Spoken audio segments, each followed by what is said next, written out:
Hello student, as you know, in previous video lecture we had completed some questions of exercise 6.2 and हमने basic भी देखा था exercise 6.2 के related. ठीक है, आज जो दो क्वेश्चंस बाकी है वो कंप्लीट करेंगे और एक थियरम है आपका theorem 6.7 that is also most important, तो उसे भी आज हम सॉल्व करेंगे।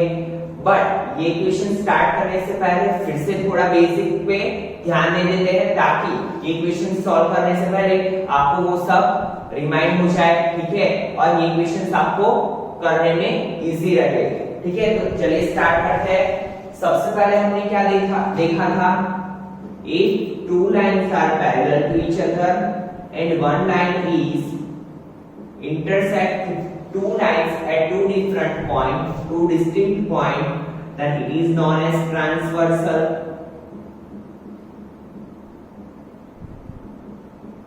A B C D P Q और ये हम L बोलते हैं, तो ये क्या होगा ट्रांसवर्सल। ठीक है, और इससे कौन कौन सी पैर बनती है करस्पॉन्डिंग एंगल्स,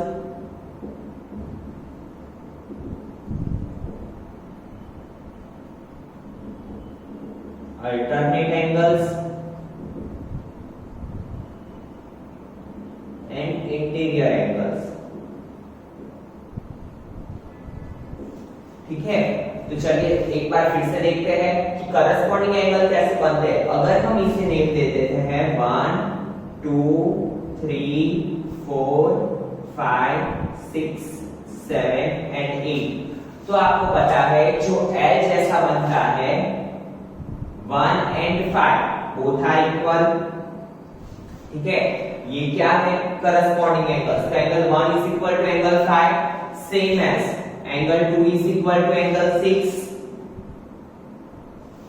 वैसे ही angle 3 is equal to angle 7, नीचे की साइड एल बनेगा वो angle 3 is equal to angle 7 and angle 4 is equal to angle 8। और करस्पॉन्डिंग एंगल की कितनी पैर बनती है 4 पैर, और वो सब क्या है इक्वल। ठीक है, 1 is equal to 5, 3 is equal to 7, 2 is equal to 6, 4 is equal to 8। ठीक है, उसके बाद आता है अल्टरनेट एंगल। यहाँ पे ऐसे ड्रॉ कर लेंगे हम सिंबल ताकि हमें पता चले कि ऐसा जब भी बनेगा ये क्या होगा करस्पॉन्डिंग एंगल्स। उसके बाद आता है अल्टरनेट एंगल, उसमें क्या बनता है Z, और Z में क्या होता है ये एंगल एंड ये एंगल आर इक्वल। ठीक है, तो देखिए एंगल 3 इज इक्वल टू क्या होगा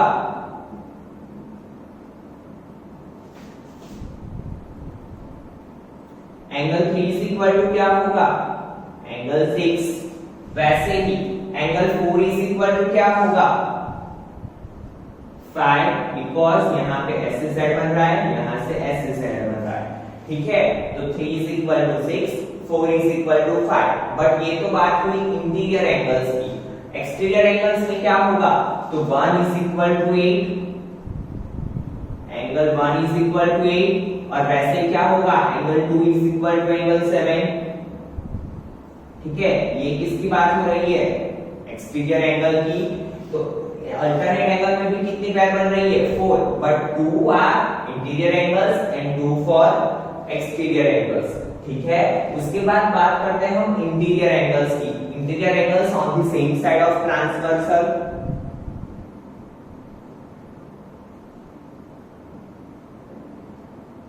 ट्रांसवर्सल के सेम साइड पे जो इंटीरियर एंगल्स होते हैं जैसे कि एंगल 3 एंड 5, तो उसका एडिशन क्या होगा 3 + 5 is equal to 180।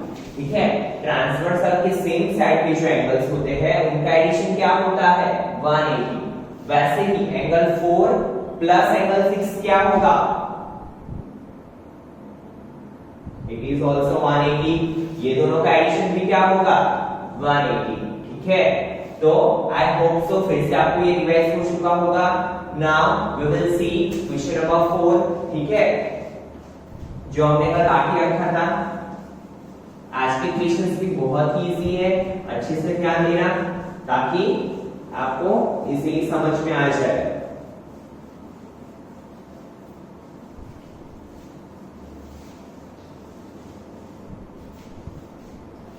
देखिए क्या है in figure if PQ parallel ST angle PQR is equal to 110 and RST is equal to 130. Find QRS. QRS we have to find. कौन सा एंगल फाइंड करना है? QRS. ये वाला एंगल हमें फाइंड करना है, ठीक है। बट आपको क्वेश्चन में नीचे हिंट दी हुई है, draw a line parallel to ST through point R. R point पे से हमें एक लाइन ड्रॉ करनी है जो ST को क्या हो, पैरेलल। चलिए ड्रॉ करते हैं और यहाँ पे नाम दे देते हैं V, ठीक है। क्या किया, हमें क्वेश्चन में ही दिया हुआ है। सी अभी तो आपको हिंट दी हुई है, बट एग्जाम में हिंट नहीं देंगे तो आपको खुद से समझना है, ठीक है।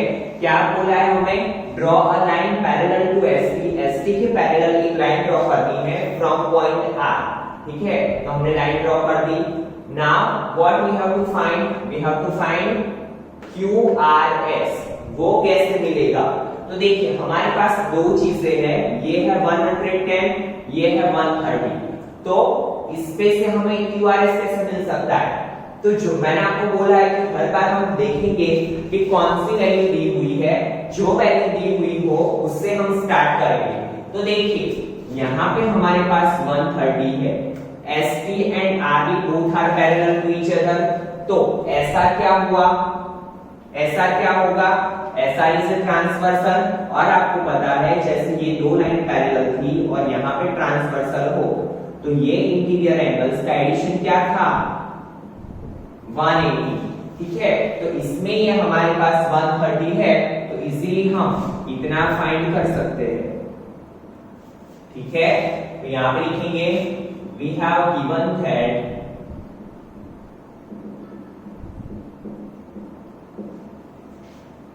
ST पैरेलल RB, सो क्या होगा, angle DSR plus angle SRB is equal to 180 degree, ठीक है। क्यों? क्योंकि यहां पे लिखेंगे इंटीरियर एंगल्स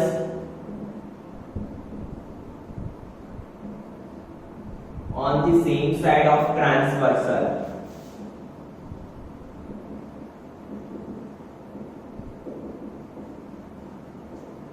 ठीक है।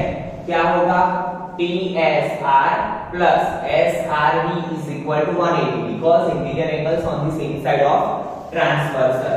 तो देखिए TSR कितना है,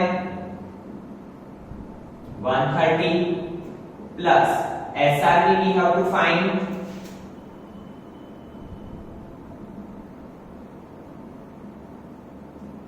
तो देखिए SRB इज इक्वल टू क्या होगा, ये 130 से इस साइड जाएगा तो 180 minus 130, so SRB is equal to क्या मिलेगा, 50, ठीक है। SRB की वैल्यू क्या मिली हमें, 50। चलो एक वैल्यू को तो हमने यूज कर लिया, ठीक है, but still we have one value, तो इसका भी कुछ मीनिंग होगा, तो भी हमें ये वैल्यू दी है। तो देखिए फिगर को हम ऑब्जर्व कर रहे हैं, तो यहाँ पे क्या बन रहा है, ये z बन रहा है।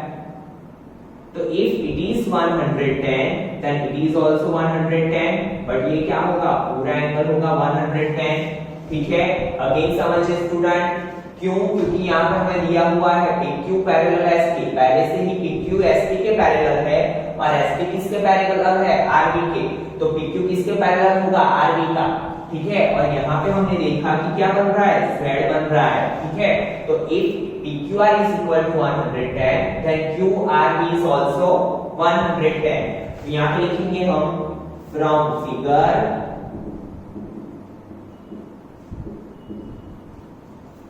we can say that क्या लिखेंगे, angle PQR is equal to angle QRB क्या होगा, क्यों इक्वल है, because it makes alternate angle, ठीक है। तो PQR कितना है, 110, तो QRB भी कितना होगा,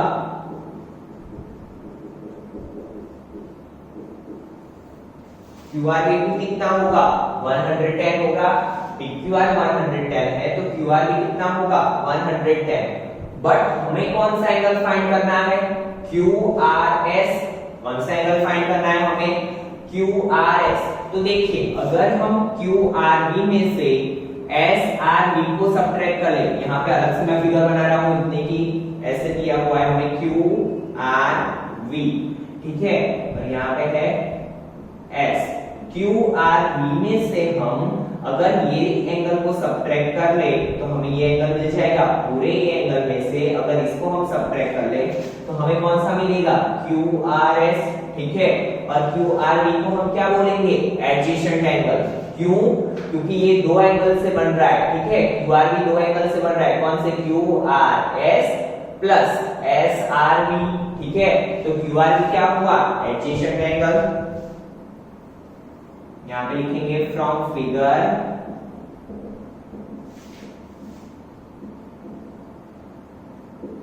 we can say that angle QRV is equal to QRS plus SRV, ठीक है। QRV is equal to क्या होगा QRS प्लस SRV। तो देखो QRV कितना है 110, QRS we have to find and SRV कितना है 50।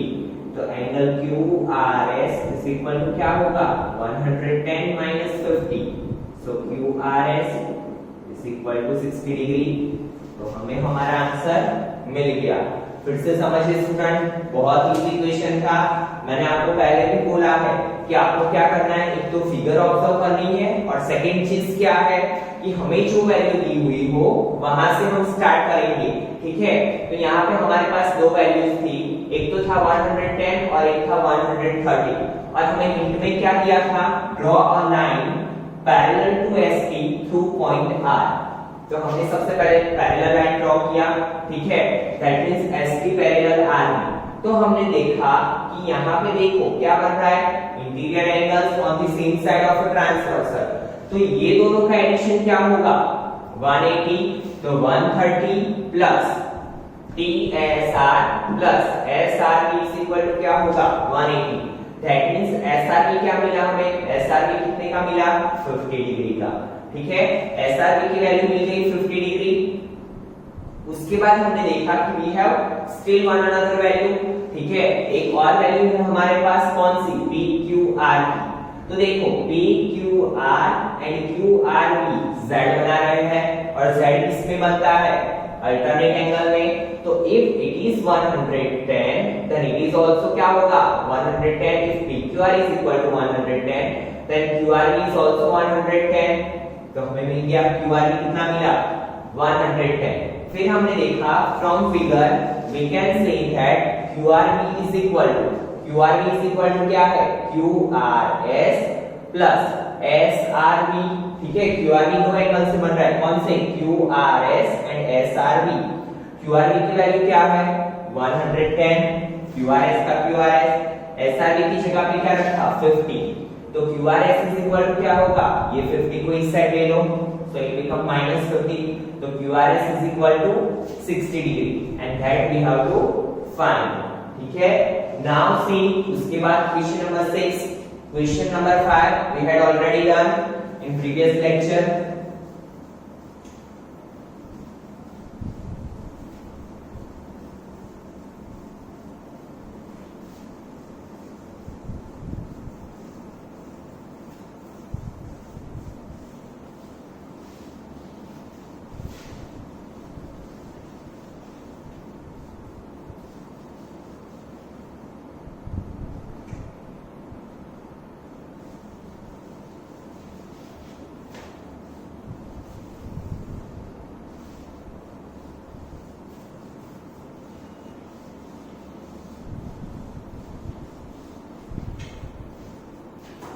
देखिए क्या है question number 6।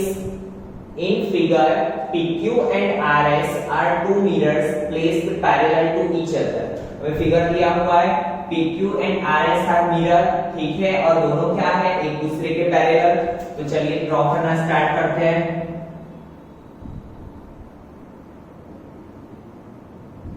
PQ, 1 meter is PQ and another one is RS.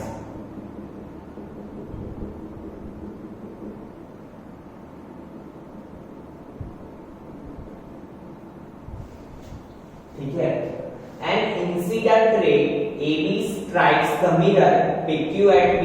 एक इंसिडेंट रे है AB, ठीक है, and incident ray AB strikes the mirror PQ at B. B पे स्ट्राइक कर रहा है, एक इंसिडेंट रे है, ड्रॉ कर लेते A B, ठीक है.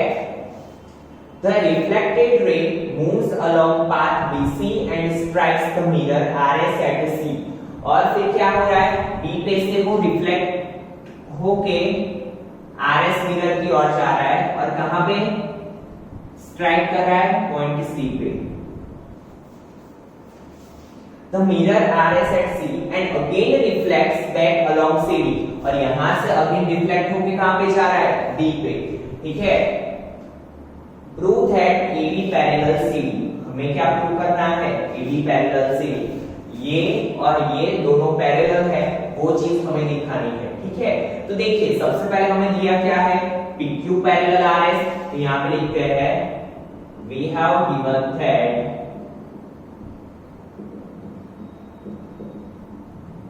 PQ is equal to R, PQ parallel RS. मैंने आपको ऑलवेज बोला हुआ है कि जो चीज हमें दी हुई हो तो वहां से स्टार्ट करेंगे. PQ parallel RS. अभी हम क्या करेंगे, ऐसे तो प्रूव होगा नहीं कि ये दोनों पैरेलल है, ठीक है. तो हम क्या करते हैं, यहां से परपेंडिकुलर ड्रॉ कर लेते हैं. यहां पे नेम दे देते हैं M और यहां पे नेम दे देते हैं N, ठीक है. क्या किया, यहां पे लिखेंगे draw BM perpendicular PQ and CN perpendicular RS. क्या करेंगे हम, BM perpendicular PQ, CN perpendicular RS, ठीक है. दो परपेंडिकुलर हमने ड्रॉ कर दिए. नाउ सी स्टूडेंट, तो BM पैरेलल क्या होगा, CN. क्योंकि अगर हम कोई पैरेलल से दो परपेंडिकुलर ड्रॉ करते हैं तो वो दोनों क्या होंगे, अगर हमने इसे नीचे किया और अगर हमने इसे ऊपर किया तो both are parallel to each other, ठीक है. और ये क्या होगा, एंगल ऑफ इंसिडेंस, और ये क्या होगा, angle of reflection. Same as it is I, it is R, ठीक है. और हमने देखा हुआ है, साइंस में पढ़ा हुआ है कि एंगल ऑफ इंसिडेंस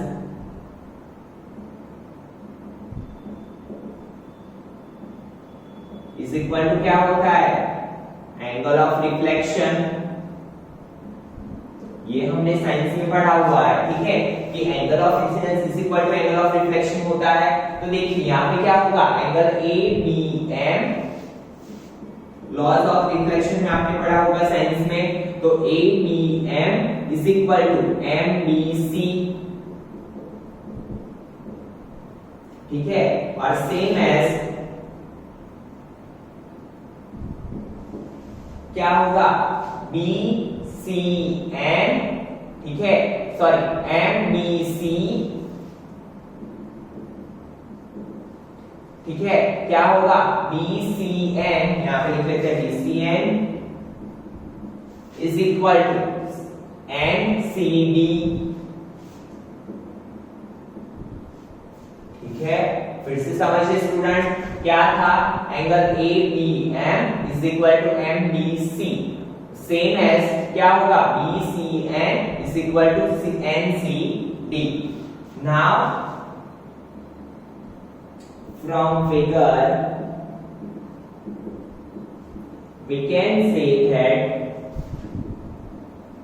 देखिए BM and CN are parallel to each other. तो देखिए यहां पे क्या बन रहा है, Z बन रहा है ऐसे, दैट मींस अल्टरनेट एंगल. देखिए ये ऐसे बन रहा है, तो ये दोनों क्या हुए, अल्टरनेट एंगल. तो क्या होगा, angle MBC MBC is equal to BCN. Alternate angle, ठीक है। तो क्या होगा, MBC is equal to BCN. Now see student, यहाँ पे क्या था, MBC ABM is equal to MBC, BCN is equal to NCD. तो हम ABM की जगह पे NCD लिख सकते हैं, क्योंकि MBC is equal to क्या है, BCN.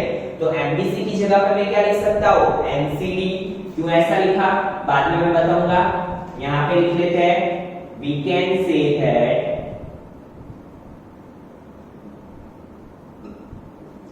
angle ABM is equal to angle ANCD. क्यों, क्योंकि MBC is equal to क्या है, BCN, और BCN की जगह पे मैं क्या लिख सकता हूँ, NCD. तो ABM is equal to क्या हो गया, NCD. और हमने चैप्टर 5 में पढ़ा था कि अगर हम दोनों साइड इक्वल चीजें ऐड करते हैं तो हमें रिजल्ट भी क्या मिलेगा, इक्वल, ठीक है। तो देखिए, अगर मैं ABM में MBC ऐड करूं, एंगल MBC, वैसे ही NCD में, यहां पे क्या लिखा है मैंने, NCD क्या ऐड करूंगा, NCB, ठीक है। बिकॉज क्या है, MBC is equal to NCD. अगर हम इक्वल ऐड करते हैं तो हमें रिजल्ट भी क्या मिलेगा, इक्वल। तो देखिए फिगर पे से देखिए, ABM प्लस MBC मिलके क्या बन रहा है, ABC.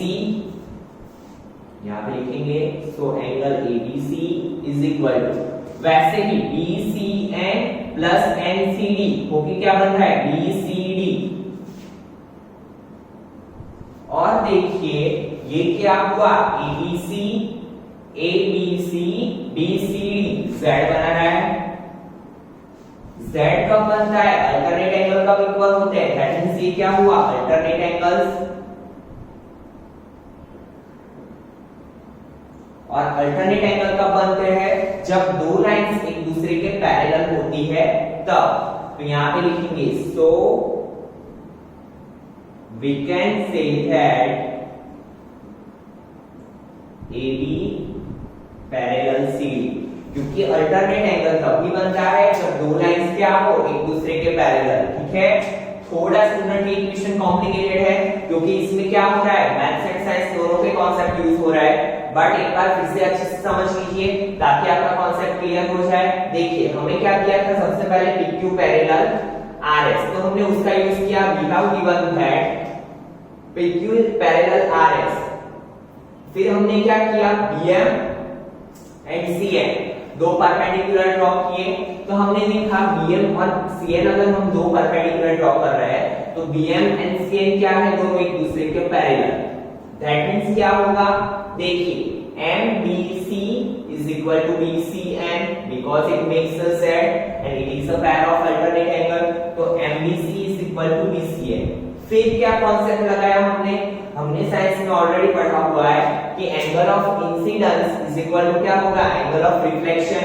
लॉस ऑफ रिफ्लेक्शन में पढ़ा हुआ है, that means angle ABM is equal to MBC, same एज BCN is equal to क्या होगा, NCD, ठीक है। फिर हमने क्या किया, MBC की जगह पे हम BCN लिख सकते हैं, तो सेम चीज हमने यहाँ पे अप्लाई की। ABM is equal to MBC की जगह पे मैंने क्या लिखा, NCD। क्यों, क्योंकि मुझे ये अल्टरनेट एंगल्स दिखाने थे इसीलिए। तो ABM is equal to क्या लिखा मैंने, NCD, because MBC is equal to BCN and BCN is equal to क्या है, NCD। तो ABM is equal to NCD लिखा। नाउ दोनों साइड मैंने क्या ऐड किया, ABM में क्या ऐड किया, MBC एंड NCD में क्या ऐड किया मैंने, BCN, ठीक है। तो क्या होगा, ABC is equal to BCD। दोनों का एडिशन अगर हम करते हैं तो क्या बन रहा है, ABC एंड BCD, ठीक है। और it is alternate angle, so we can say that AB parallel CD, AB parallel CD। क्योंकि अल्टरनेट एंगल तभी बनते हैं जब दो साइड्स क्या हो एक दूसरे के पैरेलल। ठीक है, तो इसी के साथ आपकी एक्सरसाइज 6.2 कंप्लीट हुई। In next lecture we will prove this theorem. Right now I will give you some basic idea about theorem. क्या है हमारा theorem 6.7? The sum of the angles of a triangle is 180। जो आप already पढ़ चुके हो कि ट्रायंगल में तीनों एंगल का एडिशन कितना होता है 180। ठीक है, बट हम इसे प्रूव करेंगे कि कैसे ये 180 होता है। ठीक है, so now we will start theorem 6.7 in next lecture. तो आपको क्या करना है, यही क्वेश्चंस की 2 टाइम्स प्रैक्टिस करनी है ताकि आपके कॉन्सेप्ट अच्छे से क्लियर हो जाए। Thank you students.